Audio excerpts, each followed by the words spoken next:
رواج کی آڑ میں ہم شریعت کی مقرر کردہ حدود اور قیود کو تجاوز کرتے ہیں۔ رسم و رواج کو یکسر نظر انداز بھی نہیں کر سکتے، لیکن رسم و رواج کی آڑ میں ہم شریعت کی مقرر کردہ حدود اور قیود سے تجاوز بھی نہیں کر سکتے۔ آقا علیہ الصلوۃ والسلام آپ کی حیات طیبہ، صحابہ اکرام، تابعین، تبع تابعین، ان کے بعد پھر قانون ساز ادارے۔ قانون ساز اداروں سے مراد ہمارے پاکستان کے قانون ساز ادارے نہیں ہیں جو کرپشن سے لتڑے ہوئے معذور۔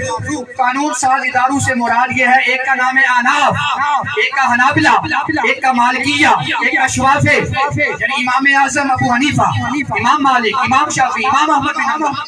آقا علیہ السلام، صحابہ اکرام، تابعین، تبع تابعین، پھر اس کے بعد قانون ساز ادارے۔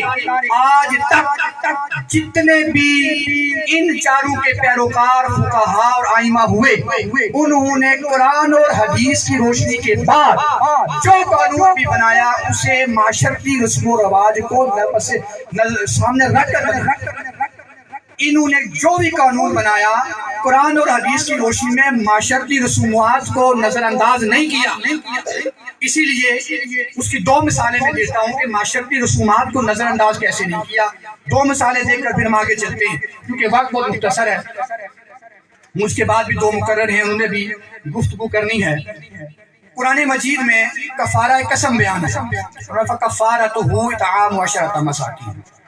اگر کوئی بندہ قسم کھا بیٹھتا ہے کہ میں یہ کام نہیں کروں گا، پھر اس نے وہ کام کیا، یا وہ قسم کھاتا ہے کہ میں یہ کام کروں گا اور نہیں کیا، اس قسم کا کفارہ قرآن نے مطلقاً کہا کہ بھائی 10 مسکینوں کو کھانا کھلانا۔ شریعت نے ولا بھی یہ تشریح نہیں کی کہ وہ کھانا کس قسم کا ہو۔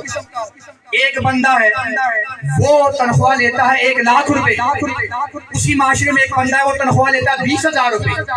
جو 1 لاکھ روپے والا ہے اس کا کھانا اعلیٰ قسم کا بنتا ہے گھر میں، اب وہ جو 20,000 والا ہے وہ بیچارہ تو بڑی مشکل سے ایک ماہ میں گزارا کرتا، قسم کھا لی تو وہ کھانا آگے کس قسم کا ہے، 10 مسکینوں کو کھانا کھلانا ہے وہ کس طرح کا ہوگا۔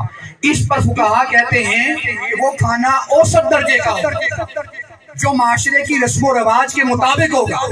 پھر ایک اور مثال دیتے ہیں، بخاری اور مسلم کی متفق علیہ حدیث، حضرت ابو سفیان کی بیوی ہندہ بنت عتبہ آقا علیہ السلام کی بارگاہ میں شکایت لے کر آئی، عرض کرنے لگی یا رسول اللہ صلی اللہ تعالیٰ علیہ وآلہ وسلم، میرا شوہر مجھے خرچہ پورا نہیں دے، کیا میں اس کی اجازت کے بغیر خرچہ لے سکتی ہوں؟ آقا علیہ السلام نے فرمایا خوشی لے لے۔ عرض کیا یا رسول اللہ کتنا لوں؟ آقا علیہ السلام نے فرمایا اتنا خرچہ لے لے جتنا معاشرے کے اندر شوہر اپنی بیویوں کو خرچہ دیتے ہیں۔ تو ان دو مثالوں سے یہ بات واضح ہو گئی کہ ہم معاشرتی رسم و رواج کو یکسر نظر انداز نہیں کر سکتے۔ سو تو نہیں کہ میں آپ کی فیس ریڈنگ بھی پڑھ رہا ہوں، تھوڑی سی توجہ رکھیے گا کیونکہ تھوڑا سا موضوع تو خشک ہے لیکن میں کوشش کروں گا کہ آپ بور نہ ہوں۔ تو یکسر ہم معاشرتی رسم و رواج کو بھی نظر انداز نہیں کر سکتے۔ اس میں سب سے جو پہلی چیز ہے ہمارے معاشرے کے اندر بگاڑ کا، وہ ہم لیتے ہیں شادی بیاہ۔ اللہ پاک نے قرآن مجید میں سورہ نساء کی آیت نمبر 3 میں فرمایا فَانكِحُوا مَا طَابَ لَكُم مِّنَ النِّسَاءِ۔ شادی بیاہ کے لیے قرآن نے جو لفظ استعمال کیا ہے وہ کیا ہے نکاح کا۔ نکاح کا حکم دے کر اللہ پاک نے نکاح کو عبادت بنایا، جیسے نماز عبادت، روزہ عبادت، زکوٰۃ عبادت، حج، دیگر صدقات و خیرات عبادت ہیں، اسی طرح نکاح بھی عبادت۔ اور نکاح کی نسبت آقا علیہ السلام نے اپنی طرف کی، فرمایا النکاح من سنتی فمن رغب عن سنتی فلیس منی۔ آقا علیہ السلام نے فرمایا نکاح میری سنت ہے، جس نے اس سے روگردانی کی اس سے میرا کوئی تعلق نہیں۔ ایک اور جگہ فرمایا من تزوج، جس نے نکاح کیا، جو رشتہ ازدواج میں منسلک ہو گیا، آقا علیہ السلام نے فرمایا فقد استکمل نصف الایمان، فرمایا اس نے آدھا ایمان مکمل کر۔ اب یہاں پہ آقا علیہ السلام نے جب نکاح کی نسبت اپنی طرف کر کے اس کا حکم دیا تو فرمایا کہ نکاح عبادت ہے، نکاح کرنے والا اپنا آدھا ایمان مکمل کر لیتا ہے۔ تو نکاح باقی رشتے دنیا کے ماں کا رشتہ، باپ کا رشتہ، بہن بھائیوں کا رشتہ، یہ سارے رشتے دنیا کے ہیں، لیکن نکاح میاں بیوی کا رشتہ یہ جنتی رشتہ، اس کی دلیل قرآن میں فرمایا یا آدم اسکن انت وزوجک الجنہ، اے آدم تو اور تیری بیوی دونوں جنت میں رہو۔ زوجہ کے معنی میں یہ ہے کہ تیری بیوی، تو جس رشتے کی جنت کے اندر نکاح کی اگر اتنی اہمیت ہے تو دنیا میں اس کی کتنی اہمیت ہے۔ اب یہ ہے یہ جو نکاح ہے اس کو جب دنیا کے اندر کیا، ہم نے اس نکاح کو کر دیا مشکل اور زنا کو کر دیا آسان۔ قرآن نے نکاح کو کیا آسان اور زنا کو کیا مشکل۔ جنسی جذبات کی تسکین کے لیے دو راستے ہیں، اب میں یہاں پہ اسٹیج پہ نہیں لفظ بول سکتا۔ جنسی جذبات کی تسکین کے لیے کتنے راستے ہیں؟ دو، ایک ہے نکاح، ایک ہے زنا۔ قرآن نے نکاح کو کیا آسان، زنا کو کیا مشکل۔ ہمارے معاشرے نے اس بدترین طوفانی بدتمیزی بپا کر کے زنا کو آسان کر دیا، نکاح کو مشکل کر دیا۔ آقا علیہ الصلوۃ والسلام کی مجلس لگی ہوئی ہے، ایک صحابیہ کھڑی ہوگی، عرض کرتی ہیں یا رسول اللہ میرا نکاح کروا دے۔ انہوں نے یہ عرض ہی کرنی تھی کہ ساتھ ہی مجلس سے صحابی کھڑی ہوگی، انہوں نے عرض کہ یا رسول اللہ اس عورت سے میرا نکاح کروا دے۔ آقا علیہ السلام نے فرمایا حق مہر کے لیے کچھ ہے تو لے آؤ۔ عرض کیا یا رسول اللہ غریب بندہ ہوں، میرے پاس تو کچھ بھی نہیں ہے، مہر دینے کے لیے کچھ بھی نہیں۔ آقا علیہ السلام مسکرائے، فرمایا بھائی جاؤ گھر میں کوئی چیز تو ہوگی لے آؤ۔ پھر عرض کیا آقا کچھ بھی نہیں ہے، بالکل غریب ہوں۔ آقا علیہ السلام نے فرمایا اچھا بالکل غریب ہے، میں تیرا اس کے ساتھ نکاح کرتا ہوں، اس کا حق مہر یہ ہے کہ اس کو قرآن سکھا دینا اور دین سمجھا۔ کوئی مشکل کیا ہے نکاح میں؟ قرآن نے تو نکاح کو آسان کیا، ہمارے ہاں کیا ہے ہم نے نکاح کو مشکل کر کے زنا کو آسان کر۔ قرآن نے زنا کو مشکل کیا، میں وَلَا تَقْرَبُوا الزِّنَا، قرآن کہتا ہے زنا کے قریب بھی نہیں جانا۔ جس چیز کے قریب نہ جایا جائے وہ تو نفرت والی چیز ہوتی ہے۔ میں الزانیۃ والزانی، قرآن کہتا ہے زنا کرنے والا مرد اور زنا کرنے والی عورت کو 100 کوڑے مارے، اگر وہ شادی شدہ ہے تو ان کو سنسار کر دے۔ لیکن اب یہ ہے کہ یہ میں بات واضح کر دوں، یہ سزا کوئی محلے کے سردار صاحب کے چودھری صاحب نہیں دے سکتے، اس سزا کا حق صرف اور صرف عدالت ہے۔ اس سزا کا امپلیمنٹ صرف عدالت کر سکتا، معاشرے کا کوئی فرق نہیں کر سکتا اس سزا۔ تو قرآن نے زنا کو کیا کر دیا؟ لگتا ہے سمجھ نہیں آ رہی ہے، تھوڑا سا بولیں گے آپ کی بولنگ بھی ختم ہو جائے گی۔ مشکل اور نکاح کو آسان، کیونکہ موضوع خشک ہے لیکن انشاءاللہ آپ لوگوں کی سمجھ جائیں اور معاشرے میں اگر اس کو امپلیمنٹ کرنے میں آپ کامیاب ہو گئے تو یہ آپ کے لیے بہت بڑی عبادت کا سبب بنے۔ اب قرآن مجید نے نکاح کو آسان اور زنا کو جب مشکل کیا تو ہمارے معاشرے میں کیا؟ نکاح تو بعد کی بات ہے، نکاح سے پہلے ہمارے ہاں ایک رسم ہوتی ہے، وہ ہوتی ہے منگنی۔ کیا ہوتی ہے منگنی؟ کیا ہے منگنی؟ ایک ایگریمنٹ ہے، ایک بندہ 4 بندوں کے سامنے کہہ دیتا ہے میں اپنی بیٹی یا اپنی بہن یا کسی کا رشتہ فلاں بن فلاں کے بیٹے کو دیتا ہوں۔ اس کے لیے طریقہ کیا ہے؟ طریقہ یہ ہے کہ 4-5 بندے چلے جائیں، تھوڑی سی شیردی لے جائیں اور وہاں پہ جا کے یہ ایگریمنٹ ہو جائے۔ ہم نے صرف اتنے سے ایگریمنٹ کے لیے طوفان بدتمیزی یہ وفا کر دیا ہے کہ ادھر منگنی ہو رہی ہے، وہاں سے لڑکے والے آئیں گے، اس لڑکی والے بیچارے غریب کے گھر میں 15-18 بندے ہوں گے، اس میں پھر میک اپ کا پورا 20-25 ہزار کا سامان ہوگا۔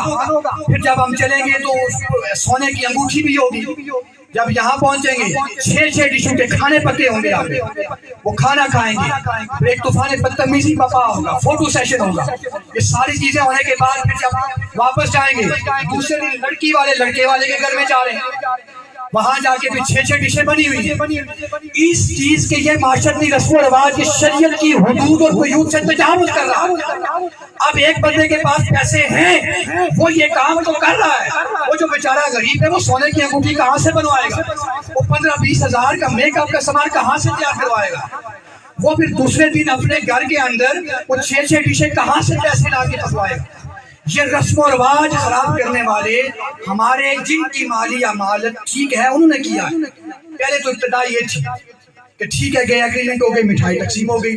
پھر چلتے چلتے ایک رسم ہماری چلی ہے جی, وہاں پہ تیار کریں اس کو, تصویریں بنائیں. پھر چلتے چلتے رسم اس حد تک پہنچی ہے جی کہ اب انگوٹھی بھی ہو اور پتہ نہیں کیا کیا چیزیں بھی ہوں. چلتے چلتے آپ کھانے تک آ گئے, ادھر سے سوٹوں کا تبادلہ ہو رہا ہے, یہاں سے سوٹوں کا تبادلہ ہو رہا ہے. نہیں جی ہمارا معاشرے میں ناک کٹ جائے گا, یہ رواج ہے. دراصل میں یہ ناک کٹنا شکنا ہے کچھ بھی نہیں, ایسے یہ ہمارا ایک پتنگڑ بنا ہوا. خدا آج کی اس مجلس سے یہ سبق لے کر جائے کہ جو یہ سینئر احباب یہاں پہ بیٹھے ہوئے ہیں, ہر معاشرے کے اندر ایک ہیڈ ہو, ایک کمیٹی بنائی جائے اور اس طرح کے معاشرتی رسم و رواج کو ختم کیا. منگنی کے بعد اگلی جو ہماری ایک تقریب ہوتی ہے, اس کے بعد وہ ہوتی ہے نکاح. نکاح کی تقریب کے اندر اس تقریب کو بھی ہم نے مشکل کر دیا. نکاح کی تقریب کے بعد آگے جو ایک اور چیز ہوتی ہے وہ اس کے بعد ہوتی ہے بارات. جب ہم بارات لے کر جاتے ہیں تو بارات جب ہم لے کر جاتے ہیں, پورا جو ہے وہ محلہ, سارے رشتہ دار, 150-200 بندوں کی بارات جا رہی ہے. اس بیچارے کا کیا قصور ہے جس نے خون پسینے کی کمائی سے اپنی بیٹی کو جوان کیا اور جوان کر کے آج وہ دوسرے کے نکاح میں دے رہا, دوسرے کے گھر میں بھیج رہا ہے, اور اس کے گھر میں آپ اتنے سارے بندے لے کر پہنچ گئے. حضرت عبد الرحمن بن عوف رضی اللہ تعالیٰ عنہ بڑے امیر صحابی تھے. جب آپ فوت ہوئے تو کلاڑیوں سے سونا کاٹ کے آپ کے بچوں میں تقسیم کیا گیا, لیکن جب آپ کی شادی ہوئی تو بارات میں آقا علیہ السلام کو بھی مدعو نہیں کیا. جب برات ہو گئی, شادی ہو گئی, تو واپس آقا علیہ السلام کی خدمت میں حاضر ہوئے. آقا علیہ السلام نے مسکرا کے فرمایا, عبد الرحمن ولیمہ تو کرو گے نا؟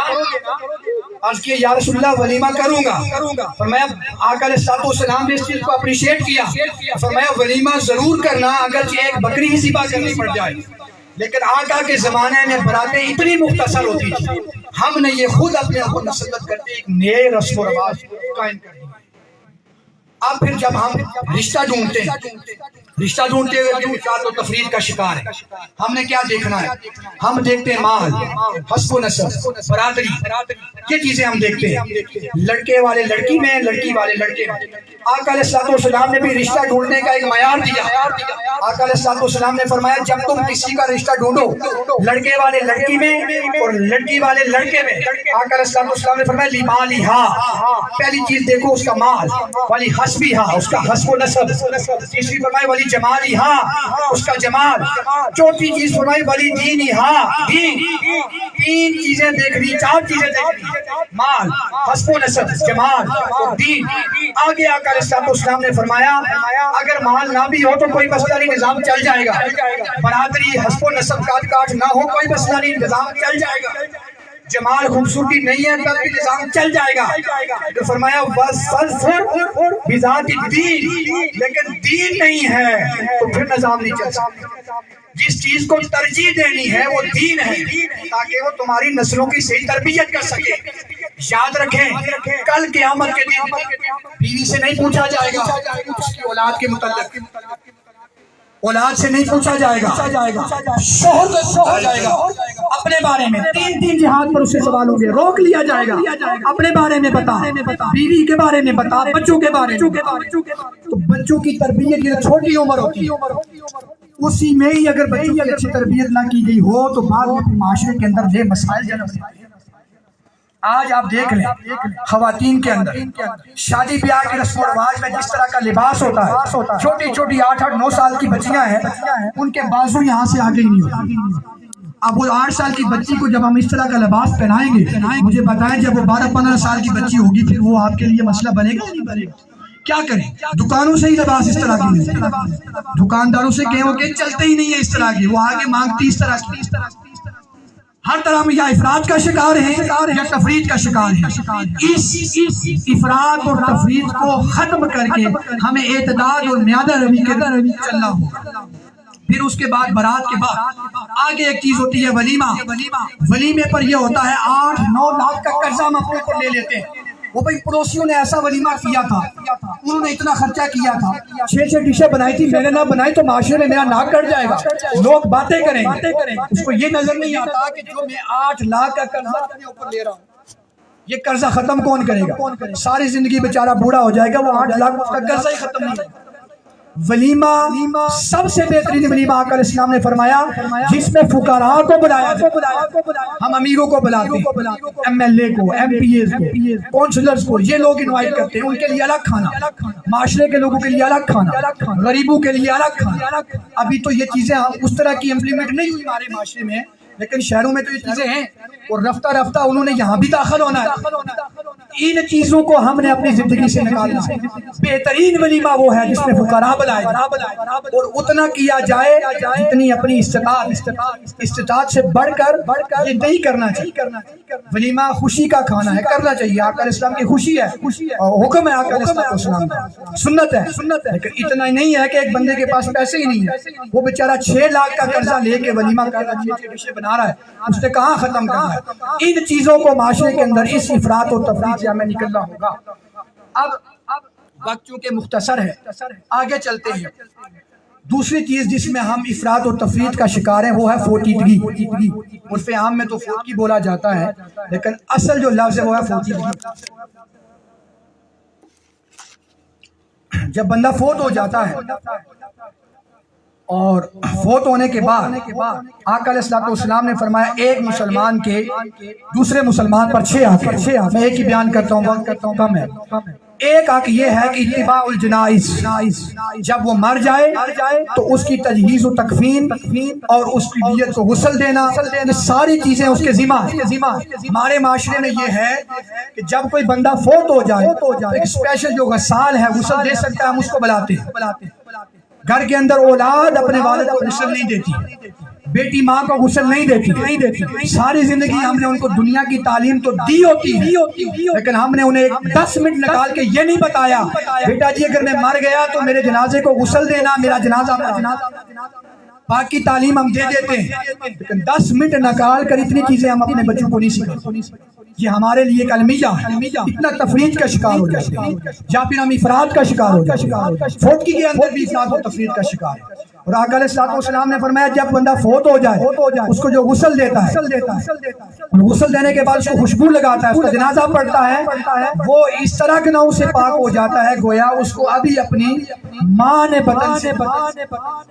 تو پہلا میت کو غسل دینے کا حق محلے کی کسی مائی کو نہیں, کسی بوڑھے کو نہیں. میت کو غسل دینے کا پہلا حق اس کی اولاد اپنے والد کو غسل. پھر اس کے بعد غسل دینے کے بعد غسل دیتے ہوئے صابن ہوتا ہے, تیل, اس کے بعد بالٹی لوٹا, یہ جو چیزیں ہوتی ہیں اس میں کہتے ہیں یہ تو صابن ہے نا, اس کو وہ کسی غریب کو دے دو گھر میں بچہ ڈر جائے. وہ جو ابو جی کے بازو سے گھڑی کھولی ہے اس سے بچہ نہیں ڈرا. وہ جو زمین کے کاغذات ان کی جیب سے نکالیں, دوسری جیب سے جو پیسے نکالیں, اس سے گھر میں بچہ نہیں ڈرا. لیکن یہ جو صابن ہے, یہ بالٹی لوٹا, اس سے بچہ ڈر جائے. اس کو کسی غریب کو دے دو. یاد رکھ لے غسل کا بچا ہوا صابن پر اور وہ جو استعمال ہوئی چیزیں یہ گھر میں استعمال کر سکتے ہیں, جائز ہے. کسی کو دے بھی سکتے ہیں, یہ بھی جائز, اس میں کوئی حرج نہیں. اسی طرح ہم یہ معاشرے کے اندر ان چیزوں میں افراط اور تفریط کا شکار. آگے پھر اس کے بعد جو آ جاتا ہے جب ہم میت کو لے کے جاتے جنازہ گاہ میں جنازہ پڑھانے کے سنتے ہیں نا, اسی لیے پھر پہلی تو چیز یہ ہے کہ وہ جنہوں نے جنازہ پڑھانا تھا ان کو خود ہی پڑھنا. مولوی صاحب اعلان کرتے 4 تکبیر نماز جنازہ فرض کفایہ سنا واسطے, ایسے پتہ چلتا ہے جیسے نئے نگروٹ ہم نے آرمی میں بھرتی کیے. یہ چیزیں بنیادی جو اپنی اولادوں کو دینا آپ لوگوں کا حق تھا اور افسوس ہے بڑی معذرت کے ساتھ اس میں آپ لوگوں کا بھی قصور, ہمارا بھی قصور. اس سٹیج سے یہ چیزیں بیان ہوتی ہیں, یا تو آپ لوگ سنتے نہیں یا ہم کما حق بیان نہیں کرتے. ہم میلاد النبی کی محفل کے لیے 50 ہزار پہ علامہ صاحب جو خطیب اعظم راولپنڈی اور خطیب اعظم گجرانوالہ بک کر کے تو لے آتے, انہیں یہ بتاتے ہیں میلاد النبی بیان کریں, لیکن یہ نہیں بتاتے مقصد میلاد کیا ہے. آقا علیہ السلام کا میلاد تو بیان کرتے ہیں, سیرت النبی کو بیان نہیں کرتے.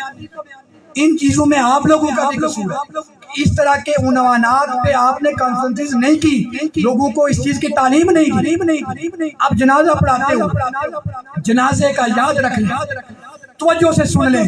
پہلا حق جنازہ پڑھانے کا مولوی صاحب کو نہیں, وہ پہلا حق جنازہ پڑھانے کا بیٹے کو ہے, جو میت کے ورثاء ہیں ان کا پہلا حق جنازہ پڑھانا. اگر وہ جنازہ نہیں پڑھا سکتے ہیں تو پھر اس کے بعد جس کو وہ اجازت دے وہ جنازہ پڑھے. تو اس میں بھی ہم افراط و تفریط کا شکار ہیں. اسی لیے پوچھا جاتا ہے جنازہ پڑھاتے ہوئے مولانا صاحب پوچھتے ہیں جی اجازت ہے جنازہ پڑھانے کی؟ ولی سے اجازت لی جاتی ہے. یہاں پہ بھی افراط و تفریط کا شکار. لہٰذا ان چیزوں سے نکلیے. اپنی اولادوں کو اتنی تعلیم ضرور دیں کہ کل آپ فوت ہو جائیں کم از کم وہ آپ کو غسل دے کر اچھا کفن پہنا کر پھر آپ کو تدفین والی جگہ پہ لے جا کر آپ کا جنازہ پڑھائیں. اس میں بھی ایک حکمت ہے. جب بیٹا باپ کو غسل دے گا نا بڑے پیار سے غسل دے گا. وہ باپ کے راز کو فاش نہیں کرے گا, وہ پوشیدہ رکھے گا. اس لیے آقا علیہ الصلوۃ والسلام نے اس چیز کا حکم دیا. پھر اس کے بعد کیا ہوتا ہے؟ ادھر جنازہ پڑا ہوا ہے, ادھر جو محلے والے دوسرے ہیں انہوں نے دیگ پکا لی وہاں. ادھر جنازہ پڑا ہوا ہے, ساتھ ہی وہاں پہ لنگر چل رہا ہے. یا پھر کیا ہے, جنازہ ہو گیا, تجہیز و تکفین ہو گئی. یہ جو رسم ہے ہماری, رسم تو نہیں ہے, یہ ایک جو ایصال ثواب ہے, یہ قرآن کا حکم ہے. ایصال ثواب کرنا.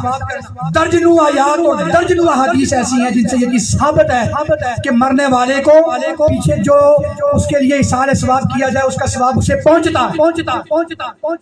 اور یہ جو ہم تیسرا کرتے ہیں, چوتھا, 15واں, 40واں, اس کے لیے کوئی ڈیٹ متعین نہیں ہے. جب چاہیں جس وقت چاہیں مرنے والے کے لیے آپ ایصال ثواب کریں, اس چیز کے ثواب پہنچے گا. اس میں بھی ہم افراط و تفریط کا شکار ہیں. وہ کیا ہے؟ افراط و تفریط کا شکار یہ ہے کہ جب ہم میت کو دفنا کر واپس گھر آئے, گھر میں آ کر ابا جی کا کل ہے, کل میں وہ 6 ڈشیں پکی ہوئی ہیں کھانے کی, فروٹوں کی ڈشیں جا رہی ہیں. وہی فروٹ اگر گھر میں امی جی یا ابا جی کو کھلایا ہوتا وہ 3 مہینے زندہ رہ سکتے تھے. آج مرنے کے بعد پھر یا تو اس معاشرے کے اندر وہ یتیم ہیں, وہ غریب ہیں, اب انہوں نے بھی پھر اجازت کرنی ہے جی یہ چوتھے کی بھی دینی ہے, 15 نہ بھی دینا ہے, 40 نہ بھی دینا ہے. نہیں جی یہ اگر نام نے کیا تو یہ ہماری بدنامی بن جائے. ساروں کو یہ فلاں کو بھی بلائیں, فلاں کو بھی بلائیں, تو وہ ان پہ ایک بوجھ بن جاتا ہے. قرض اٹھا کر ایصال ثواب کرنا یہ کہیں نہیں لکھا ہوا. جتنی آپ کی استطاعت ہے آپ اتنا کریں. پھر ایک مشینیں لگ جاتی ہیں, ادھر سے ATM کی مشینیں 10 قرآن مجید آ رہے ہیں, ادھر سے 15 نہ کریں. بھائی سے جتنے قرآن لیں اس کا کیا فائدہ اس مرنے والے. یہاں پہ بھی ہم افراط و تفریط کا